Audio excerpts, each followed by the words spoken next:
All he does is cast the simplest summoning spell, and yet it leaves the Dragon King's son completely frozen in shock, because the immortal goblin, a creature said to exist only in legend, turns out to be nothing more than his personal butler. Even the top-tier mage he considers his greatest treasure, the man treats like nothing more than a piece of furniture. Only now does he realize who he just picked a fight with, the one and only person in history to have defeated the Demon King. 30 years ago, the man was summoned to another world overrun by monsters. To survive, he fought dragons again and again, countless times, and through those battles he forged a power that surpassed the dragons themselves. In the end, through sheer determination, he brought down the most powerful Demon King of that age. But the very moment he defeated the Demon King, a blinding white light sent him straight back to Earth, where he never expected this world had been invaded by monsters too. Right now, a squad leader is struggling to push back the monsters with his team. Pushed to his limit, he leaps into the air and unleashes his strongest move, a surge of electricity crackling into a blazing spear. Then, a flash of light catches everyone's eye. In the next instant, every monster around them has its neck sliced clean off. The lightning-fast strike leaves the squad leader standing there, speechless. The rest of the team break into cheers. The leader just wiped out that many belts in a single move. But to their surprise, the leader shakes his head. That wasn't him. He scans the area, but there's no sign of any other Awakener unit deployed here. He falls into thought. As far as he knows, there's nobody in this country that powerful, and whoever it was didn't even bother taking the magic stones, the most valuable thing left behind. He turns his head and spots something nearby, a restaurant right here, completely untouched by the attack. He lets out a small laugh. That lunatic only carved out the belt chest meat and left one wrong move, and those monster corpses could have crushed the place. The owner of this restaurant is seriously lucky. After they leave, I push open the door and step inside. I pull out a frying pan and set it on the stove. Then I lay the fresh belt breast meat I just got onto the cutting board. I'm genuinely excited. I didn't expect to score this much quality ingredient in one go. Just as I'm thinking about how to cook it, someone knocks on the door. He tells me he's with the Awakener Association, checking if I suffered any losses in the Belth attack. I rub the back of my neck. Things like this, I'm used to them by now. A second later, his nose starts twitching. He's caught a scent. The rich aroma hits him instantly, snapping him out of his dull, tired state. When he finds out I'm the owner, his stomach lets out a loud rumble, and he asks if he could maybe grab some breakfast. I shrug and wave him in with a smile. The moment he steps inside, he freezes. The interior is stunning, like something straight out of a TV drama. He looks around but finds no menu, so I explain we only cook with whatever I picked up that day. I turn back with a smile and tell him today's dish is Belth steak. He blinks, visibly caught off guard by the name. The ingredients must have come from those things. There were a full 10 of them. Good thing the squad showed up in time. Looks like the remains have already been sent to market. I drop the ingredients into the pan and tell him those things are deadly, sure, but the flavor is absolutely unmatched. That moment brings back a flash of memory. In the 30 years I spent in that other world, I saw monsters until I was completely sick of them. Their traits, their weaknesses, how to take them down, I know all of it by heart. But now, I find myself hesitating. Do I really need to step up again? Lost in thought, I finish the dish without even realizing it and set it down in front of him. He jumps to his feet, eyes wide. He only wanted a quick bite, but this looks incredible. In no time at all, the plate is spotless. As he's leaving, he tells me to stay safe. Next time monsters show up, make sure I hide. He hands me his card and says if anything comes up, I can always come find him. He seems like a decent person. Not that I need protecting, but still. The sky darkens quickly. Business went well today, and I'm thinking about having a quiet drink. I'm about to whip up a snack with the Belth eggs I bought earlier, when a man suddenly bursts through the door. He shouts, "So you're here. I finally found you." I'm confused. I don't think I've done anything to anyone, but he says he's here to take back what belongs to him. Just a few hours earlier, I had headed to the market to pick up ingredients for tomorrow. Ever since the monsters arrived, livestock and fresh vegetables had become their food, but humans discovered that the meat of some monsters was surprisingly delicious. As I was browsing around, I spotted a man selling a whole spread of monster eggs. He told me they were all certified by the association, though even they couldn't tell what would hatch from each one. I activated my Eye of Insight right away. It's a divine artifact I obtained from the Silver Dragon King in that other world, one that lets me see through to the true nature of any target. Information materialized over each egg in front of me. Nothing special, just ordinary eggs. I picked a few of the better ones and was about to pay. Then, one egg in the corner caught my eye. No information appeared above it at all. Curious, I bought that one too. Back at the restaurant, I cracked them open without wasting any time, and made a dish I could only get back in that other world. It reminded me of the days on the battlefield, sharing the same meal with my companions. Soft Belth eggs with fresh whore cow milk, absolutely divine. After eating, I suddenly remembered that one undetectable egg I had set aside. As far as I know, dragon treasures are divine artifacts formed naturally from the power dragons are born with. Perhaps that's why, while these artifacts are devastating against others, they have no effect on fellow dragons, which means this is very likely a dragon egg. Never thought I'd find one sitting in a market stall. I'm still thinking about how best to cook it when that man suddenly barges in. He immediately starts yelling at me, and honestly, I have no idea what's going on. I activate my Eye of Insight, and again, nothing shows up. So I ask him straight, "You're a dragon, aren't you?" That stops him cold. He never said a word about what he was. So there are dragons in this world too. That's a surprise. I thought I was just overthinking it. Seeing me mutter to myself, he erupts with fury, scorching flames flaring up around him as he roars, "How do you know my true identity?" I tell him calmly I have the Eye of Insight. The only beings it can't read are dragons. That stops him short. How could a dragon's treasure end up in the hands of a human? And why is this person so calm after finding out what he is? I have no interest in dragging this out, so I tell him to take the egg, but first, he cleans the soot off my ceiling. Just as he's about to calm down, his eyes land on my cookware made from blue dragon scales, and the cutting board carved from dragon bone. The rage surges back. Dragon scales flicker across his face as he snarls, "You killed members of my kind." In the next instant, a torrent of blue dragon fire comes blasting out out of his mouth straight at me. I grab the frying pan off the counter and deflect it without breaking a sweat. Then I charge at him, pan in hand. Looks like this one only listens when he's being hit. Before he can react, one swift smack sends him flying. That single strike brings back a memory of the same overwhelming presence he felt 30 years ago. Back then, that man had taken on his father alone and sent him crawling away in total defeat. The realization hits him like a lightning bolt. The man standing in front of him is the one who defeated the Demon King in that other world, and he dared to pick a fight with him. Satisfied that he gets it now, I tell him, clean up the mess you made, and the dragon egg is yours to take or leave. And I'll be straight with you, I've got no particular fondness for dragons. So if you step out of line, my fists will do the talking. As reluctant as he is, the pressure I give off leaves him no choice. He picks up the rag and starts scrubbing the soot off the floor. Through our conversation, I learn he's from the Eisband continent, the same other world I used to be in, and just like me, he arrived here through a dimensional rift that suddenly opened not long ago. So that continent and Earth are now connected. No wonder those monsters all look so familiar.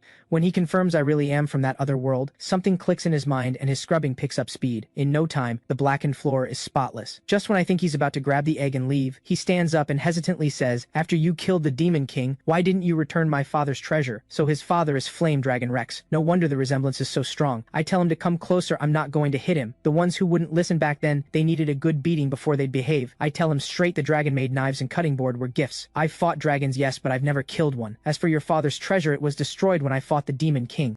There's no way to return what no longer exists. I invite him to sit down and have a talk, and ask, do you drink? That seems to irritate him a little. As a dragon, he has an enormous tolerance for alcohol, thank you very much. And yet, after only a few bottles, he's face down on the table, completely drunk. He then tells me that Egg is his little brother. A dimensional rift had opened in their dragon nest not long ago, and their parents were both away at the time. So that's how you ended up as a lost kid from another dimension, huh? Then he asked me, genuinely puzzled, someone as monstrous as you could pacify this tiny world in an instant if you wanted to. So why are you hiding away running some useless little restaurant? I tell him I'm done with all that so-called fighting. Even if I wiped out every last monster, humans would just turn around and slaughter each other anyway. He has nothing to say to that, just keeps rocking the dragon egg back and forth in his arms. Then suddenly, the egg flies right out of his hands. A burst of brilliant light floods the room, and through the glow I can barely make out something moving in front of me. I look closer, the egg is hatched into an adorable little white dragon. She waves her tiny arms at me excitedly, wriggling with pure delight. Khan then tells me she's a girl. Looking at the tiny creature, in my arms she's barely bigger than a fist, yet she's already got teeth. Wait, are dragons omnivores? I ask Khan where he plans to take her. He doesn't have an answer. I smile. Even if you're leaving, at least eat first. I quickly put together a beefsteak using the breast meat. The little one digs in with pure delight. Afterward, I ask Khan, are you going to head home? But he just sits there, visibly uneasy. I ask what's wrong. He stands up and asks, can they stay here for a while? I turn him down flat. I understand being in another world must be lonely. I always thought dragons were too proud and arrogant for that sort of thing. When I say no, he reaches into his pocket and pulls out a magic stone. A tier 4 magic stone. From what I know, that's worth a considerable amount in this world. I have to cover my face to hide the laugh. Right on cue, the little one's stomach starts rumbling loudly. I get her some more food. Fair point, even a dragon would struggle to take care of a hatchling alone on Earth, so I agree to let them stay for a few days. No need for the magic stone, but he insists, too embarrassed to take it back. Fine. I take it. Then I raise one finger, dark energy swirling at the tip. Before his stunned eyes, I tear open a rift in space.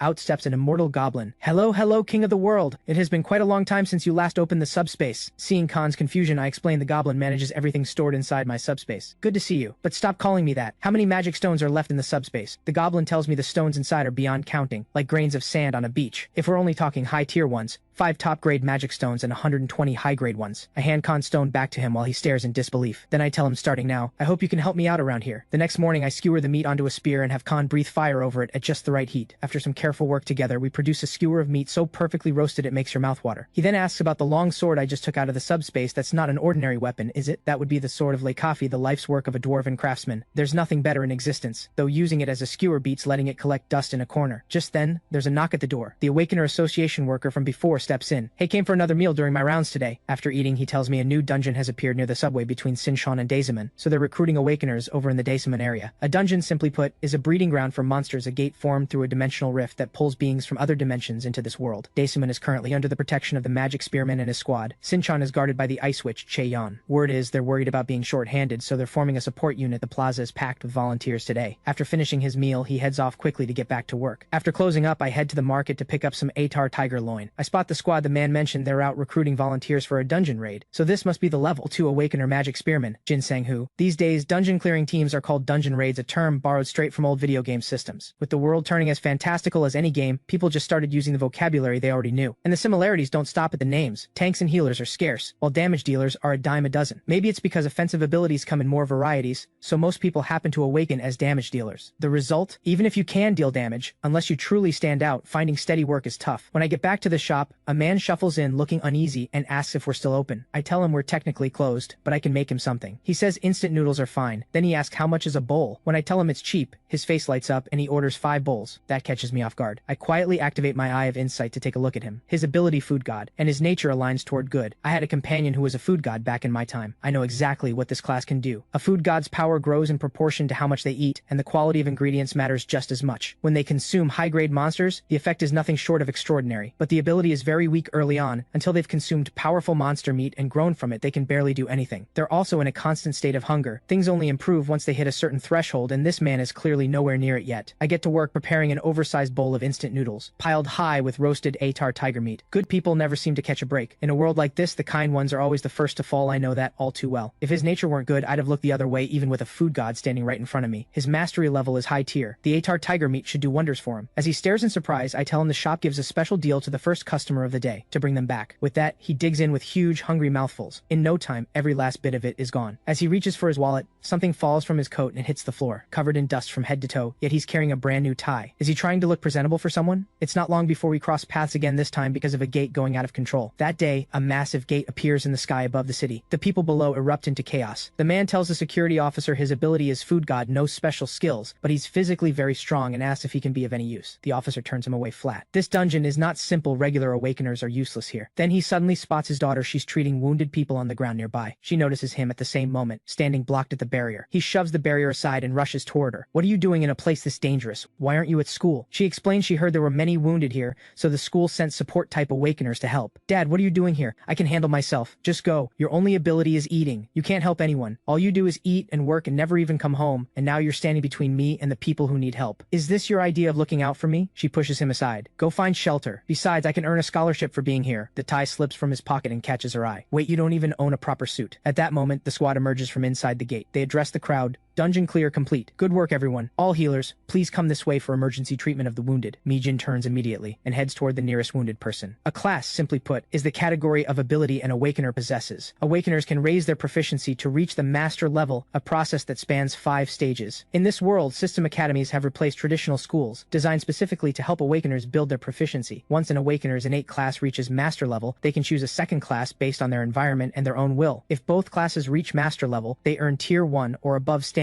within the Awakener Association. Needless to say, for the average person, that's far easier said than done. So if your awakened ability has limited use or your proficiency grows slowly, you're better off finding something that suits you from the start. In that final battle, my 6th class reached master level. After that, no sign of a new class ever came. I suppose that was my limit. Just then, Khan comes rushing over holding Juju. Excited, apparently Juju shed her skin and started talking. And sure enough, out of her tiny mouth comes, Abba, Abba. I'm genuinely surprised. I didn't expect her to be speaking this soon. I've heard that dragons are born with a master level class. What's Juju's? I don't know either. We'll have to wait until she grows a little more. At that moment, the man from before walks back in and asks, can he still order 5 bowls of instant noodles? When I ask what's going on, he tells me what just happened. Today I figured I might be able to join the squad clearing that rogue gate, so I went to take a look. That's where I ran into my daughter. She said treating the wounded in a place like that earns her a scholarship. I couldn't stop her, and I couldn't help her either. And since I'm just an ordinary level 7 awakener, she told me to go find shelter. But my daughter, young as she is, she awakened a healing ability, recognized as tier 3 for her talent, and she's a top student at her academy. Speaking of which, that tie you saw last time, I bought it when I heard her school was holding an open day. I originally planned to buy a full suit, but it was way too expensive, so I just managed to scrape together enough for the tie. I keep thinking I probably shouldn't show up. I'm not the kind of father she can be proud of. I can't even afford to support her all the way through graduation. His stomach growls right as he finishes talking. The shame on his face deepens. I'm nothing but a useless glutton. But even so, I still have to eat because I need the strength to help rebuild the buildings that collapsed from the rogue gate. Hearing that, I walk over to Khan. Mind if I slice off a thin piece of your skin? He jumps back in alarm. What the have you just been waiting for me to fatten up so you could eat me? Then my eyes land on Juju's shed skin from earlier. An idea comes to me right away. Using the roasted Atar tiger meat and Juju's shed skin, I put together another oversized bowl of instant noodles. I set it down in front of him. We've got extra meat today, consider it a bonus. He thanks me, then digs in again, mouthful after mouthful. When he finishes, he turns and gives me a deep bow. Thank you for letting me vent, sir. Just as he's about to leave, I call out to him. Living is never easy. That's exactly why even one good thing, just one, is enough to keep a person going. But even so, for the people who push through every single day, good things do find their way to them, every once in a while. Please give everything you've got tomorrow too. You're always welcome here. After he leaves, leaves, Khan peeks out and asks, how come he hasn't changed at all? I've done everything I can. Eating a dragon's shed skin that'll make a real difference, just not right away. So you knew how valuable that was. But why help him like that? I reach over and gently pat Juju in his arms. Because sometimes my father used to walk away with that same look on his back. Back home, he carefully opens the front door. Mi-jin is already asleep on the living room couch, and she's brought his tie back home with her. Tears trace silently down the corner of her eyes, and in a small, barely there voice, she murmurs, Dad, I'm sorry. His heart aches. He reaches down and gently strokes her hair. It's okay. If anyone should be sorry, it's me. I'm sorry I couldn't give you the life other kids have. I'm sorry you've had to hold your head down in front of your friends. But Dad has always loved you. I'll work even harder, I promise. Once he tucks her in, he rushes back outside without a moment's hesitation. Breathless, he signs up for the task of entering the gate to collect magic stones. The next morning, a noisy crowd has gathered beneath the gate. Jin Sang-hoo hurries over to a squad member and asks what's happening, only to learn that a hidden boss has appeared inside the gate, causing it to be locked down. Mi-jin comes running over at the same time, frantically searching for her father. Inside the gate, the squad moves at a relaxed pace, taking in their surroundings. Jin Sang-hoo tells everyone not to spread out too far, keep an eye on each other while picking off the smaller monsters. Then suddenly, a monster lunges at the man from behind. On pure instinct, he swings his fist and sends it flying. He can't believe it. His body is surging with strength he can't explain. He should be hungry right now, so why doesn't he feel it at all? Just then, a woman nearby stares wide-eyed at something. The dungeon wall, completely intact just a moment ago, has split open with a massive crack, and from that crack, an enormous claw steps through. The moment people see what it is, they go dead still. It's the hidden boss from inside the dungeon. The squad scatters in every direction. When a hidden boss shows up, most of the small monster cleanup crew don't make it out alive. A female squad member grabs the man's arm, urging him, run, follow her, now, the other direction. But he stops. The small monster he just killed dropped a magic stone. One look and he knows that's a tier 8 magic stone. Sold at market, that's a full week's wages. With that, he could buy Mi-jin a decent outfit. Better food too. Without a second thought, he charges toward it. But just as his hand is about to close around the stone, the hidden boss opens its jaws wide and comes crashing down on him. One direct hit sends him hurtling through the air. In that moment, on the edge of death, a vision rises Mi-jin as a little girl, smiling up at him the way she always used to. But as she grew up, his uselessness piled pressure onto her shoulders, and it's been so long since he last saw her smile like that. That thought snaps his eyes wide open. He forces himself up off the ground, body screaming. He can't die here. He can't leave Mi-jin alone in this world. He gets to his feet and meets the hidden boss's next strike with a bare fist. In that instant, he levels up, and when his fist connects with the monster, there's no pain. His stomach isn't screaming with hunger either. For the first time in his life, he feels a power he's never known, and for once, exerting himself doesn't send hunger clawing through him. He blocks every single one of the monster's attacks, one after another. Jin Sang-hoo leads the squad into the gate and calls out, has everyone else evacuated? Where's the hidden boss? What he finds is the man alone, holding back a tier 2 hidden boss. Jin Sang-hoo watches with intense interest. He wants this man on his squad. Meanwhile, I've been quietly watching every move the man makes. A food god's ability reflects incoming attacks directly back at the attacker. So while everyone assumes food gods are damage dealers, they're actually much closer to tanks, what you'd call a combat tank ability. By Awakener standards, his ability is worth at least tier 3. The problem is, nobody ever figured that out. Once I watch him make it safely out of the gate, I head back to the restaurant at ease. After the incident, news broadcasts keep running reports on the gate event. The man who stood alone against the boss's ultimate attack, a food god, has been recognized as a tier 3 food god and named the top contributor in this dungeon raid. The Awakener Association has acknowledged the previous rating as an error and will correct it promptly, along with issuing a substantial reward. The broadcast continues, a rampant thief has been giving merchants in the Daesaman area serious headaches. The thief apparently has a particular fondness for shiny objects and food ingredients. The most notable incident so far, a large number of low-grade magic stones vanished right off the market shelves. Just then, the man walks in with Jin Sang-hoo. He's officially joined the raid squad now. Jin Sang-hoo and the man both order the instant noodles he's grown fond of. While I'm cooking, the two of them chat away cheerfully. They seem to get along well. After finishing his meal, the man heads out first. He's walking Mi-jin to school. Jin Sang-hoo then asks if I carry any drinks. Drinks? Sure, but we only have soju and beer. Soju then. For the snack, just make whatever you think fits. I decide to put together a sashimi dish using what I picked up at the market today. Ever since monsters came through the dimensional rifts and brought the monster age to the land,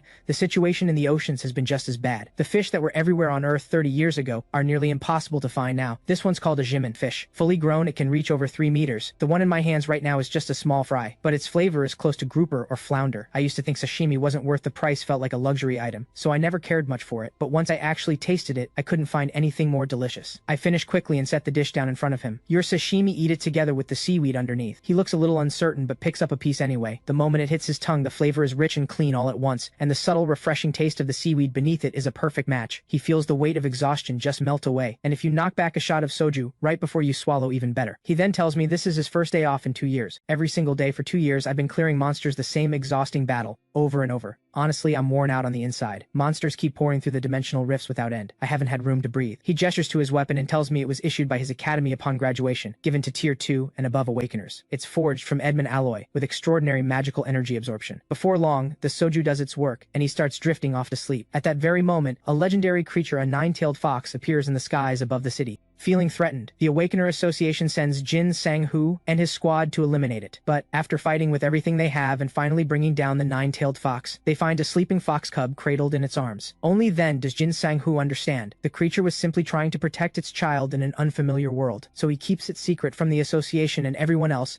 and quietly moves the cub somewhere safe. Now sober, he grabs something and heads to the hill behind the city. He opens the bag. It's leftover sashimi from earlier. The little fox picks up the scent and trots over, nose twitching as it sniffs the food. Once it decides the food is good, it digs in eagerly. Jin Sang-hoo sits nearby, shaking his head. What a terrible guardian he turned out to be. How many magic stones did you steal to grow 3 tails this fast? You made the news, you know. He grabs the cub and looks it dead in the eye. I can't keep letting you run wild. The association is about to make a move, but after a moment's thought, he sets it down. You should leave the city. Find somewhere quiet to settle down. The cub cries out at him over and over. Jin Sang-hoo squeezes his eyes shut, struggling to hold firm. Then he spins around and shouts, "Just go! Get out of here!" The outburst startles the little fox, but once it understands, it starts searching for a new place to call home. Then a figure catches its eye. It turns and nearly jumps out of its fur. Juju is pressed flat against the glass, peering outside with wide, curious eyes. Curious, the fox creeps closer, carefully approaching the chirping Juju. It reaches out a paw and pokes Juju's cheek. Soft, so soft. The fox decides this must be one of its own kind, and if they're the same, they might as well be friends. When I push open the door, I find the two of them bouncing happily side by side at the window. The moment it spots me, the fox darts behind Juju in a panic. So it's you. No wonder I sensed a nine-tailed fox near the hill. I ask if it wants something to eat, but it shakes its head. I smile. A violet glow drifts from my hand. Looks like you've already eaten somewhere else. I run my finger through the air and the goblin butler appears before me. After greeting me, he blinks in surprise. There's a nine-tailed fox cub right here. I tell him to pick out one of the magic stones at random. I toss it toward the cub's nose. A rank 1 magic stone should do wonders for your growth. In one bite, it crunches through the stone. A surge of power floods through its body. It glances back at us with a reluctant look. The magic stone has done its work. Its tails burn a vivid fiery red. Then, amid Juju's tearful goodbye, it leaves. The next day, Ice Witch Che-yun is summoned to association headquarters by the director to discuss urgent matters. I hear all the mandrakes have vanished. What do you make of it? Mandrakes are plant-type monsters that grow underground. The moment they sense danger, they release a toxin across a 1-kilometer radius, one that only a specific antidote can counter. That is why they are classified as monsters. And even with the antidote, removing them is no simple task. Their screams can instantly kill low-ranked awakeners and ordinary people alike, and they scatter seeds as they die. Che-yun tells the director, all 13 mandrakes have vanished without a trace. No sign of anyone approaching the site. It is as if they walked away on their own. The director bursts out laughing. What, did the vegetables grow legs and run off? Then he turns serious. I'll contact Shadowcat. The two of you can investigate together. Meanwhile, Juju wakes up in the early morning and stretches with a big lazy yawn. She notices I'm gone from my spot, so she pads over to my bed and tries to wake me up. But I'm dead asleep. No matter how many times she tries, I won't budge. Then her stomach lets out a rumbling growl. She's hungry. So she heads to the kitchen, drags a chair over, and climbs up to reach the fridge. Sure enough, there's food inside. But as she holds it, something feels off. The food seems to be trembling. Then it lets out a piercing shriek. Juju shoves it straight into her mouth to muffle the noise. But the taste, let's just say it's not great. She spits it right back out. By the time we wake up, the entire fridge has been emptied. Juju is sprawled out in a food coma. I'm genuinely impressed. This little one can really eat. Anyway, Khan, where have you been sneaking off to lately? Khan explains he's been investigating the conditions that cause dimensional rifts to form. He's quietly visited several dungeons, but found nothing beyond the usual monsters common to the Iceband continent. Come to think of it, aren't you a monster too? That gets a rise out of him. Dragons are a noble race. Don't you dare put us in the same category as those things. That makes me think. If that's the case, dragons, or something even more powerful, could be crossing through the dimensional rifts into this world. If you find anything suspicious while you're out there, let me know right away. He looks puzzled. You have 6 master-level classes. Can't you do something about the rifts yourself? No, and I have no idea who created them, or why they appeared in the first place. I tell him I'm heading to the market later today. Meanwhile, the Ice Witch is out searching for any trace of the mandrakes. Suddenly, a flash of green light streaks down from above. She snaps into a combat stance, ice crystallizing in her hands. But the figure that appears simply reaches out and touches her cheek. So you're Sinchan's Ice Witch. The visitor is Li Jiafei, the rank 1 awakener known as Shadowcat. She tells Che-yun, I've had a look around. Nothing. Not a single trace. Recognizing who she is, Che-yun tenses up. Hello, Shadowcat. Drop the formalities. Just call me Li Jiafei. So you're Sinchan's guardian? You're adorable. Relax, relax. How long have you been stationed here? The tension eases. 10 years years, Chaeyeon answers. Chaeyeon tilts her head up, staring at the sky. She passed through a warded area without leaving a single trace. So this is the power of a rank 1 awakener. And according to what she learned at the academy, Li Jiafei reached rank 1 30 years ago. So why does she look so young? After a brief exchange of introductions, Chaeyeon shyly extends her hand, and the two shake. Chaeyeon walks Li Jiafei through the whole situation. Li Jiafei then asks who set up the barrier in the first place. Someone who can slip through a rank 4 barrier without leaving a mark. That puts them at rank 3 at minimum. Li Jiafei suggests they start by looking into the mercenaries operating in the city. Chaeyeon mentions that the nearest mercenary group is the Temple Mercenary Corps in Daesaman. Li Jiafei grins. Let's grab a meal there first. It's been a while since I've seen Jin Sang-hoo. Let him pick up the tab. Back at home, Khan is nuzzling Juju's face with a look of pure affection. I catch the whole thing. Khan's face goes red, and he whips around. Stop watching. I call him into the kitchen to help me prep. When he spots the mandrakes in my hand, he frowns. Where did you get those? Found them on a walk. Figured I'd bring them home. They're full of cold energy, so they have a cooling effect on the body. The texture is crisp. The taste surprisingly sweet.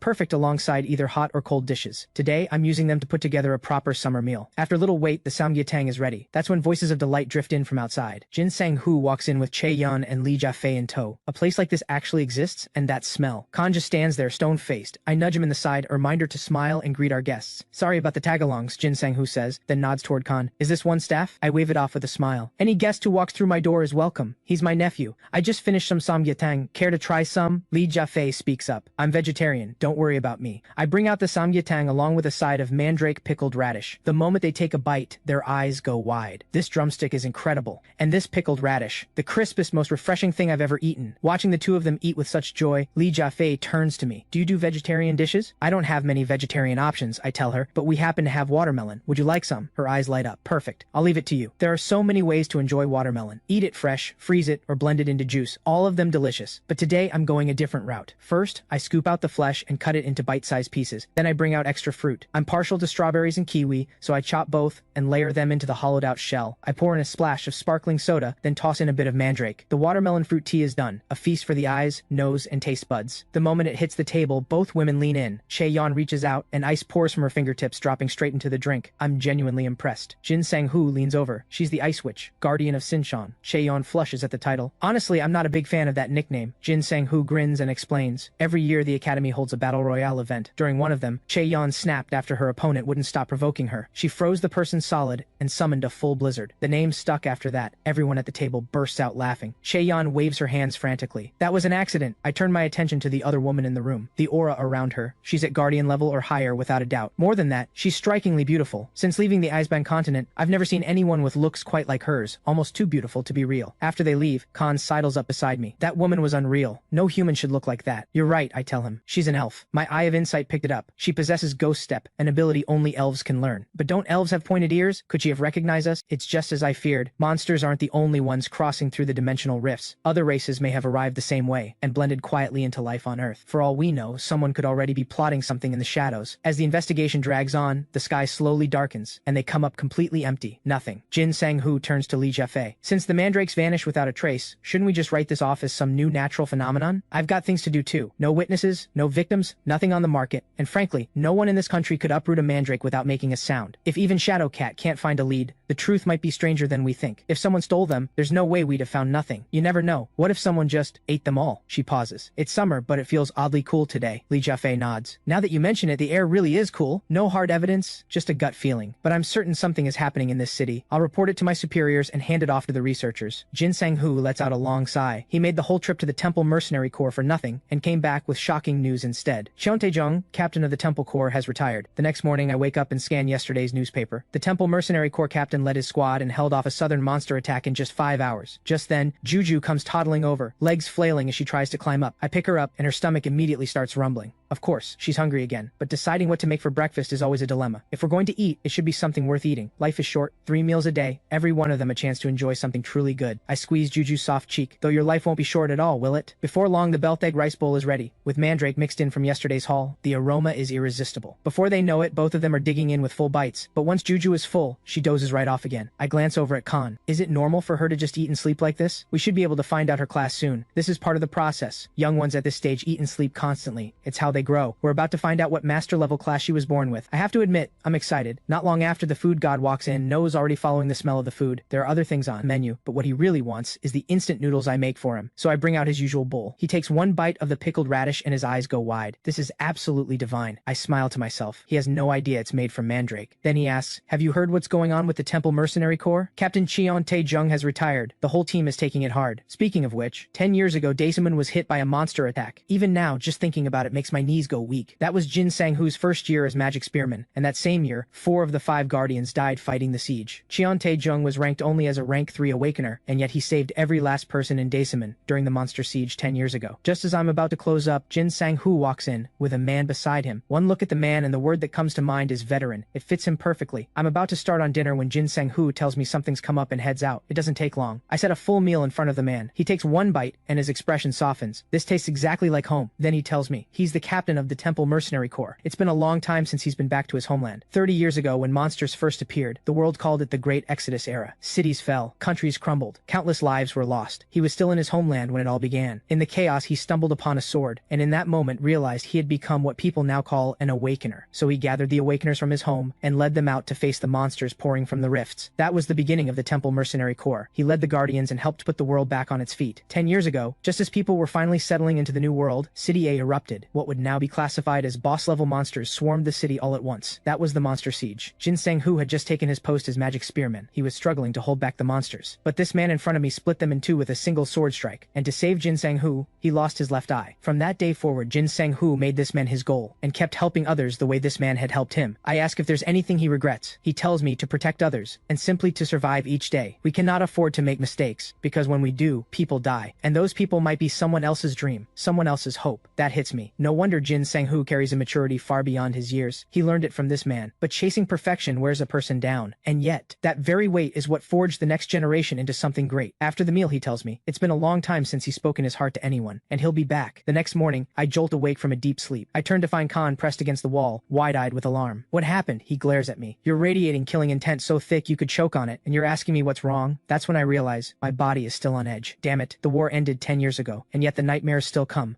Is it because of what I heard yesterday? The story of the monster siege 10 years ago? I have a bad feeling about this. It doesn't feel like coincidence. I step outside to find Juju sprawled on the ground, scribbling wildly with colored markers. She really is just a kid. I pick her up. I really can't bring myself to scold her. I pat her on the head. I'll make fried chicken today, but you have to clean up all that scribbling first. Got it? Then I head to the market and come back with a full bag of chicken. The streets outside are buzzing today, lively as a festival. That's when a noise catches my attention. In the distance, a golem comes striding into view, and every head turns at once. Li Jiafei, who happens to be nearby, spots me watching. She walks over with a greeting. Here to take a look? Through our conversation, I learn the golem's name is Org, a manned golem built from magic stones. The Eisben continent had these too. Powerful, but the weaknesses are just as obvious. It cannot perform fine movements, so it excels against massive monsters, and struggles badly against small, quick ones. And not just anyone can pilot a manned golem. The reason is simple. The pilot must withstand the raw energy released by the magic stones. There are awakeners born with a physique that can handle it, those who hold the golem master class. It's a remarkable ability, but the costs involved are staggering. Few could ever afford it. I turn and let her know I need to head back. Li Jiafei grins. Expect to see a lot of me at your place. I push open the door and find something unexpected waiting inside. A blue spirit is hovering beside Juju. I look over at Khan. Where did you find this spirit? He can barely contain himself. I've confirmed it. Juju's master level class is Elf Tamer. I deduced it from the color of Juju's scales. My mother was a blue dragon, and the blue dragon clan's waters once overlapped with the red dragon clan's mountain range. The spirit scoops Juju up into its arms, and Juju keeps chirping mama mama over and over. Khan shakes his head helplessly. Looking at the spirit before me, I realize it's been a long time since I've seen one outside of combat. In battle, a high-rank spirit's power is terrifying. The principle behind summoning spirits is straightforward. You call them from the spirit realm, a separate dimension. Whether high, mid, or low rank, their names follow a unified system. I have never seen anyone summon a spirit king of any element, so high rank is probably the ceiling. Which means counting the demon realm where the demon races dwell, the spirit realm, the Eisban continent, and Earth, there are already 4 known dimensions in this world, and 2 of them, the Eisban continent and Earth, have already begun to connect. The more I think about it, the more my head spins. Anyway, did you actually teach Juju how to clean? But before I finish the sentence, the water spirit casts a spell, and the floor is spotless in an instant. I head to the kitchen and start preparing today's main dish, fried chicken. 30 years ago, this country went through a full-blown fried chicken craze. Every possible variation was invented and perfected during that era. But among all of them, only one reigns supreme. the classic original, the foundation of every style that came after. Once it's done, I hand a drumstick to Juju. One bite and her eyes go wide. She starts babbling in that little language only she understands, clearly beside herself with joy. Then, right before our stunned eyes, she buries her entire face in the drumstick and goes absolutely wild. In no time at all, even the bone is crushed and swallowed. She flops onto the table and lets out a satisfied belch. Lucky I knew this would happen and fried a little extra. I pull out another batch and crack open some beer to go with it. We sit back, eating and watching the fireworks outside. The festival at the market is still going strong. It's Juju's first time seeing fireworks. She wriggles with pure delight in my arms and legs going everywhere. Come to think of it, is Juju getting bored, cooped up in this restaurant all the time? I turn to Khan. When will she be able to use her transformation? Now that she's awakened her class, it shouldn't be much longer. I can't wait. Once Juju can transform, I'm going to take her shopping and buy her all the pretty clothes she wants. Meanwhile, the man from the festival pilots org back to the base and gets to work improving the golem's remaining functions. He walks into the changing room and finds Li Jiafei sitting there waiting. After a brief exchange, he asks her about the restaurant she mentioned earlier. Where exactly is it? It's in Daisumun. Have you heard? Captain Jiang Taejong has retired. Jin Sang-hoo must be feeling it. I hear the captain went back to his homeland. What a shame. He's a good man, but honestly, he's earned his rest. Li Jiafei's expression dims. I wish I had a homeland to go back to. The next day, I slip on a necklace that can sense magical energy and quietly tail Jin Sang-hoo from the air. I've been curious what kind of place would require Jin Sang-hoo's entire squad. It's the Magic Crystal Mine Dungeon. Properly managed, that place could fuel rapid growth in a short amount of time, but I doubt they'll have that luxury. I can already sense an overwhelming magical presence from within the dungeon. The thought barely finishes forming, and the sky in the distance tears open. A red gate blazes into existence. Boar monsters pour out in waves.